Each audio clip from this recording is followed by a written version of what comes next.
Je leeft maar heel kort, maar een enkele keer.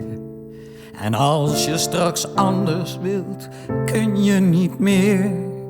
Mens, durf te leven. Kom eens. Waar is het nog veilig voor 2 Joodse zussen? Een complete familie die officieel niet eens mag bestaan. Soms zijn hier meer dan 25 mensen op bezoek. Persoonsbewijs? Dus ik geef het maar. Dat zou iedere doodgewone moeder doen, toch? We zijn knettergek. Maar wij zijn wel hele behoedzame gekken. Daar aan de overkant, daar woonde vroeger een vriendinnetje van mij.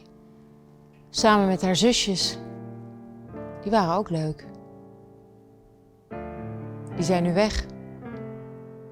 Als er gevochten moet worden, moet er maar gevochten worden. Je kunt jezelf niet ontrouw zijn. Je kunt jezelf niet ontrouw zijn. We hebben gedaan wat we moesten doen, wat we konden doen. Niets meer, niets minder. Mens, durf te leven.